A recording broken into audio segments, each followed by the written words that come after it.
Greetings, brothers and sisters. So this is a chart of human population growth. And you can see around, it's a little bit of ups and downs here, right? In terms of 1450, there's, I don't know, less than 500 million people. And so this is a billion people here. And then in 1550, it starts going up and it doesn't come down, right? Spikes here a little bit in 1650, but from 1750, which is 271 years ago, it just keeps on going up, and then it just starts going up exponentially to where we are now, right?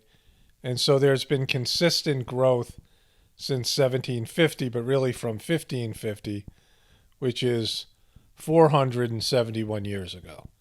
And so almost 500 years, and really, you could start here, right? So for the past 500 years, there has been human population growth. And that just can't continue, right? Every species has to have ups and downs. Because when you get to a peak level population, what usually ends up happening, and you can, research this out in terms of animals that have gone extinct, when you're at the peak of your population, you're at the most risk of going extinct, because what happens is you eat up all the food, because population growth happens locally. It's not something that really happens globally. This is global numbers, but what we're talking about is local major cities that make this happen, right? Small areas of condensed human population growth. And that's like that for any species. So what happens is you eat all the food that's available, plus you pollute with your human waste, and every species is, most allergic to their own waste. I don't want to say allergic isn't the right way of saying it, but most susceptible to illnesses from its own waste. And so what you end up happening is there's a lot of pollution, a lot of toxins specific to the species that's overpopulated, plus they've eaten all the food and resources, and they're crowded in a condensed area, and, they go mad, right? They've studied animals, overpopulation of animals. They start eating their own young, and they get crazy, right? Dense population of a species. They've done this with rats and mice and things like this. And what happens is the species gets very self-destructive. All these things you can see happening now, right? That's all playing out with human population growth. And so at some point, you're going to see this drop significantly. It's going to go from like 8 billion people, or 9, wherever it gets up, might get up to 10, wherever it gets up to, and then it's just going to plummet, right? It's going to get down to 3, 2 billion, and then just maybe be declining a little bit every year. Or you could see a massive population die off, and it could go down to 1 billion. And so at some point, you're going to see that in the near future, especially young people are going to see this. But this is, we're at or close to the peak level of the population. Then you're going to see a massive die-off, right? And this is inevitable because, our species is very weak. That's the other thing that happens. When your species grows like this, when any animal species grows in a way where the weak are not, the weak survive, the weak are flourishing, like that's happening in our species right now, then your population's genetics and everything gets weakened. Where broken people are now being propped up by the system, people that, couldn't fend for themselves, can't survive on their own. And so the species just gets weaker and weaker, physically weaker people, because our system does so much and we have such a soft environment. We don't have to deal with erratic climate shifts, right? Because we have heat and air conditioning in our homes and fresh water pumped to our homes. We don't have to deal with difficult survival type of situations. And so our species is just getting weaker and weaker. And so I'm going to come back to this, but it's the jumping off point to this video. So along those lines, Demi Lovato calls out LA frozen yogurt shop for selling sugar-free options. And this is, would be unbelievable, but really it's almost nothing in 2021. The Dancing with the Devil singer blasted Los Angeles-based frozen yogurt shop, The Big Chill, for carrying sugar-free varieties, saying it was triggering for her as a woman recovering from an eating disorder, finding it extremely hard to order Froyo from the Big Chill official when you have to walk past tons of sugar-free cookies and other diet foods before you can get to the counter. She wrote on her Instagram story, "Do better, please." So this is how bad things have gotten. First of all, The Big Chill was a title of a movie where these 30-year-old 40-year-old yuppies had a friend that died, committed suicide, and it was talking about death, right? It was one of those sort of artsy a lot of famous actors that go and talk about themselves, like some sort of it's big on character development and self-conscious banter, but The Big Chill refers to death. And she just made a YouTube series of a short series about her almost dying due to addiction, which was called Dancing with the Devil. But what she's saying here is, because she has an eating disorder and she chooses to go to this this frozen yogurt place, that they are putting out temptations for people who are on diet. Diet culture vultures was her hashtag. And what she's saying is some people with eating disorders have to walk by these temptations when they go eat frozen yogurt. And so this place is, not catering to her needs. Like, she expects this place to be there for someone just like herself. And it says here, we carry items for diabetes, celiac disease, vegans, and of course has many indulgent items as well. So this is their reply to her. So she gets into it more with these guys. She's deleted a post here. This was a post that she's recently deleted. And of course she could be working for them, right? She could have some sort of deal to promote their business. But, if that's not true, or either way, the sense of broken entitlement here. I was thinking maybe it would help if you made it more clear that sugar-free options and vegan options are for that. Labeling the snacks for celiac or diabetes or vegans, when it's not super clear, the messaging gets confusing. And being in LA, it's really hard to distinguish diet culture from health needs. I think clearer messaging would be more beneficial for everyone. You aren't wrong for catering to many different needs, but it's not excluding one demographic to cater to others. So this is what she said earlier. This is, some of their advertising, a picture she took. The Big Chill new Eat Me guilt-free cookies and cakes, so yummy. This screams diet culture, and I won't be gaslit by the media or anyone else that says otherwise. I don't need to feel guilt-free about eating anything. This is what I was talking about, and this is directly from their own page, the Big Chill official. So she went into a thing with them, right? And it seems like she's doing this on a volunteer basis, but it's helping them. Any publicity is good. And what she's saying here is that they're saying you can eat this stuff guilt-free, and, that's diet culture. Then before that, she said this: it's time the media stops gaslighting women who stand up for themselves. Again, this isn't gaslighting. This is somebody with extraordinary needs, right? Somebody who OD'd from addiction and has an eating disorder and was a Disney kid and all this Hollywood stuff. So this is where we are in 2020. You see this over and over again. You have broken people who have multiple psychological disorders, have trouble functioning in the world, and they expect businesses and people's opinions and everything to cater to accommodate them and things that trigger them. They say they get triggered by certain words. Everybody's offended all the times. Only certain groups get to be offended, right? Only certain groups now have the right to complain and get offended. And then, whole paradigms of business and culture are supposed to now bend over backwards to cater to these, broken people. Like, she had a dietary problem. She had a, disorder, an eating disorder. She was bulimic.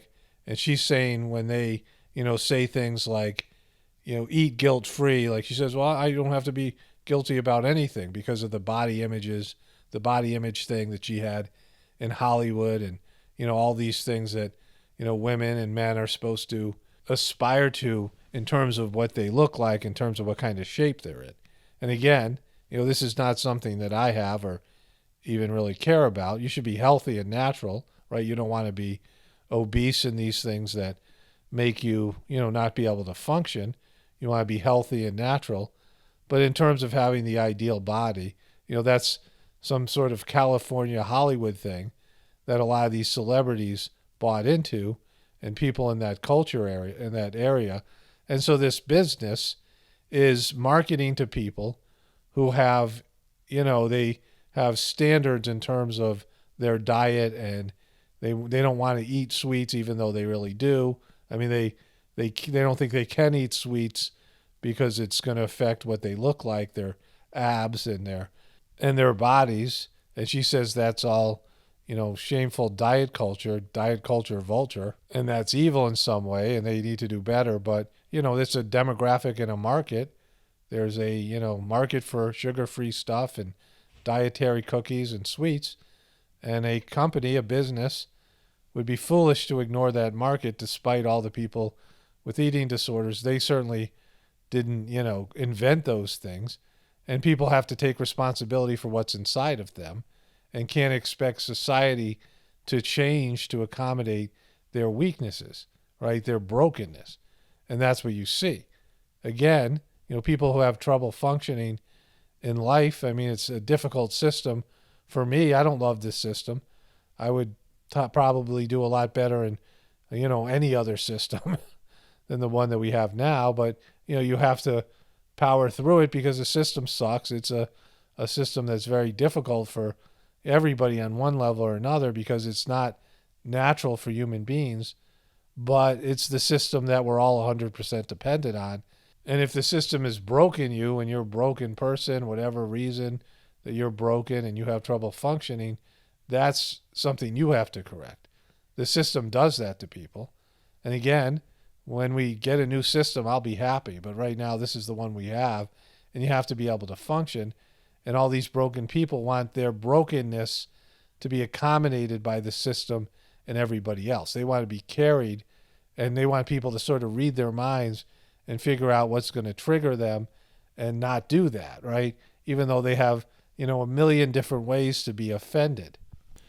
You see, Demi Lovato just made this song Dancing with the Devil, referencing the devil. And, we see the same thing with, like, say, Lil Nas X. And you have these people that put out triggering music and videos that are, to some groups of people are offensive. To Christians, to whatever, Trump supporters, right-wing people, and people who are more traditional, these things that they put out is offensive. I say I don't get offended by any of this stuff because, again, everything's just a free-for-all right now. I mean, everything's getting more and more degraded. But you have entertainers and people who go around doing things that could trigger other people's psychological issues or offend their belief systems. And that's okay now for certain groups of people. It's okay to crap all over somebody's belief system, traditional people who used to be in power, right? Whereas other people who are, broken in one way or another, and, people who claim to be abused or disenfranchised now have the right to complain about everything and then expect the businesses or the platform to cater to their needs. I mean, this is where we are right now. And you have someone in Demi Lovato who's extremely broken.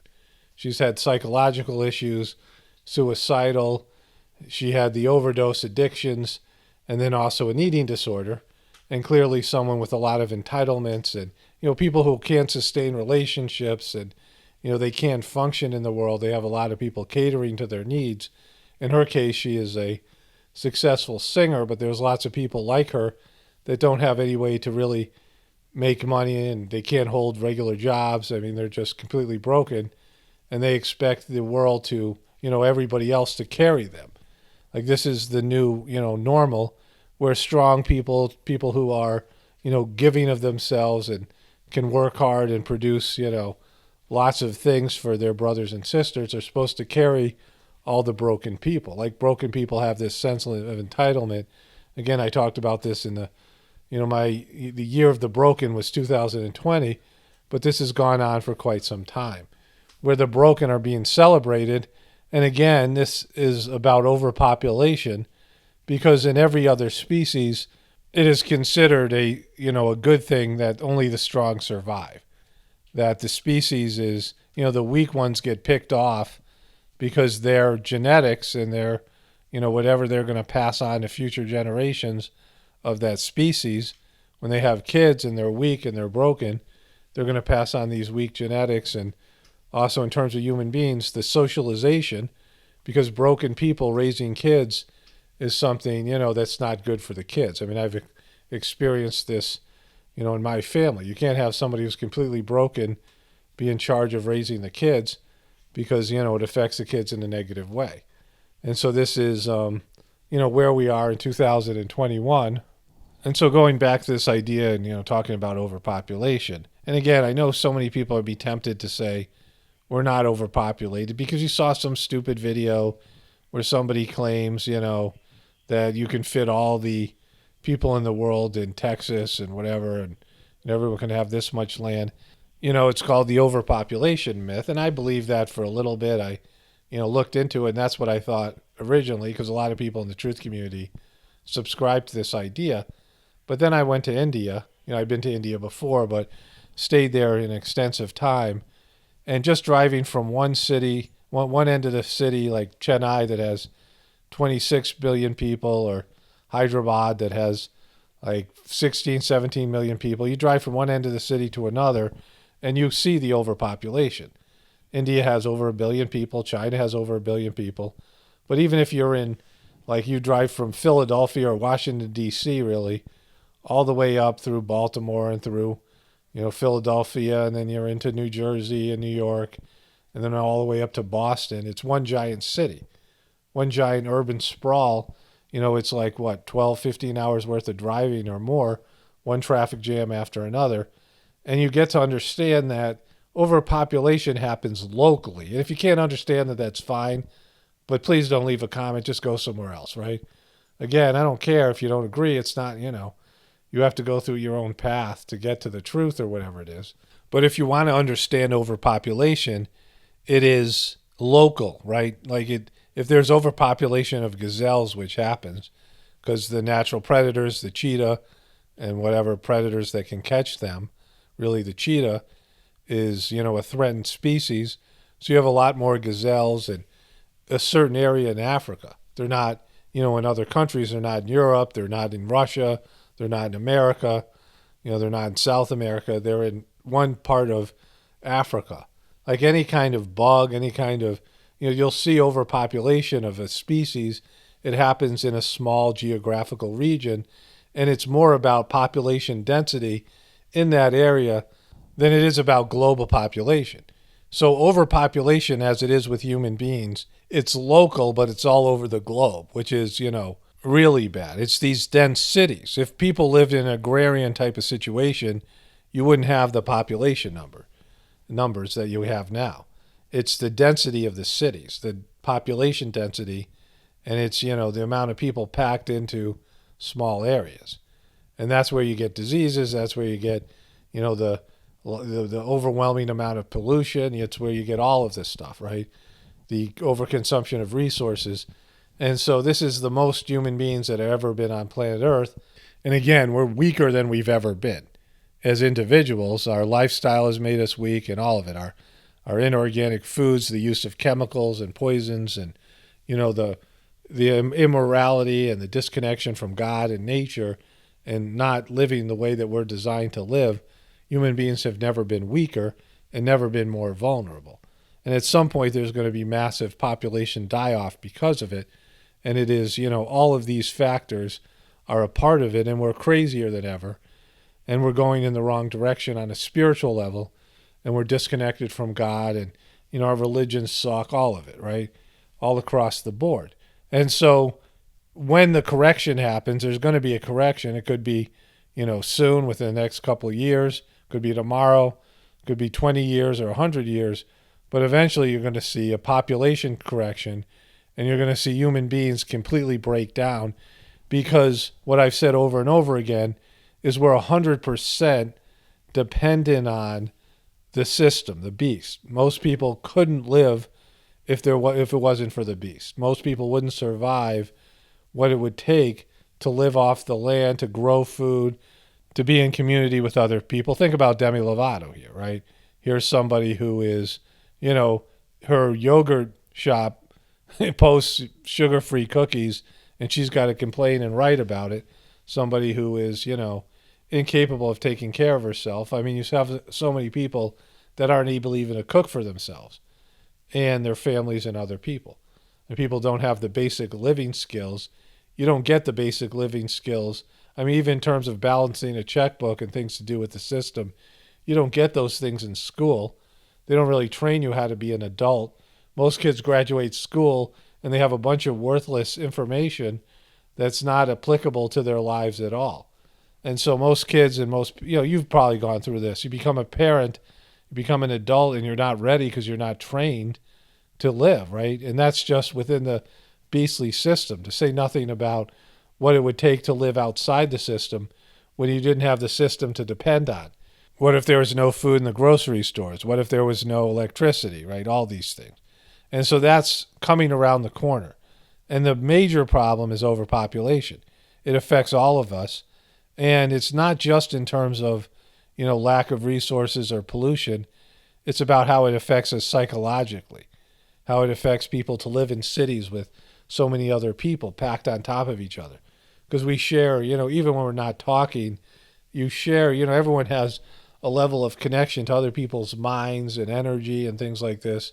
And people are so batshit crazy in the cities, and just, the way the cities affect people.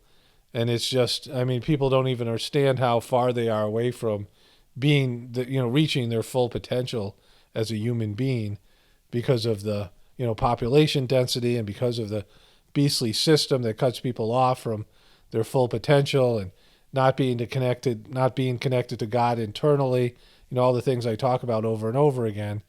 And so people are so remedial, and, we're hemorrhaging vocabulary words because of, abbreviation and communicating through devices and, cell phones and text messages. And so people are getting dumber, they're getting weaker. On every level we're degraded. We're becoming more and more degraded. And so, eventually that's going to come around, and then the system will collapse, and, then it'll be like, who's got enough in the tank, who's got enough, fight in them to push through this and survive and help train the next generation to live in a post-apocalyptic world, right? And so I joke a lot, and I talk about how funny the apocalypse is, but that's not funny, right? It is and it isn't. When you realize that when the system gets pulled out from under you like a rug, this system that you thought would always be there for you, and when it's gone, and then you realize that you have to survive in some other way.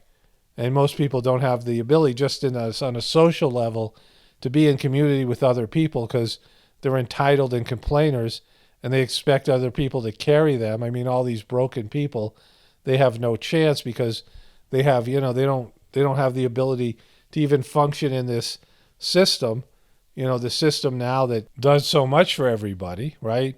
We're, 100% dependent on the system because it does so very much for people. Like, most people have one specialized skill, and they receive income from that, and then, they can do some other things. Maybe they have, they're a little bit handy with tools, or they can cook some meals, maybe they have a little garden.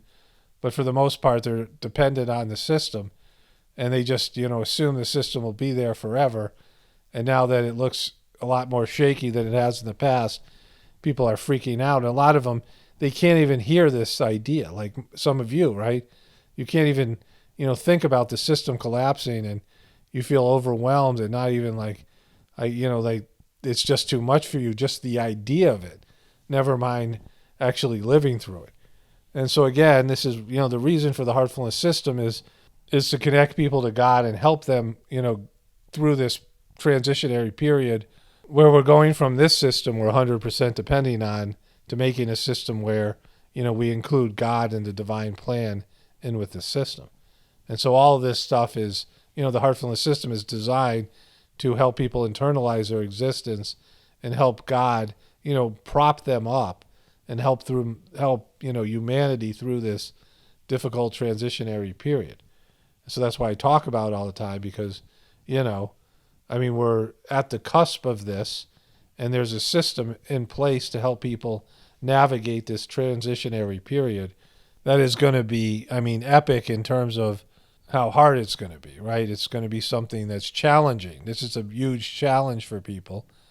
Transitioning from depending on the system, many people can't even function in this system. And maybe they'll be great. Maybe those people are really waiting for something like this to happen because they'll thrive in a post-apocalyptic world. That's, certainly possible for lots of people.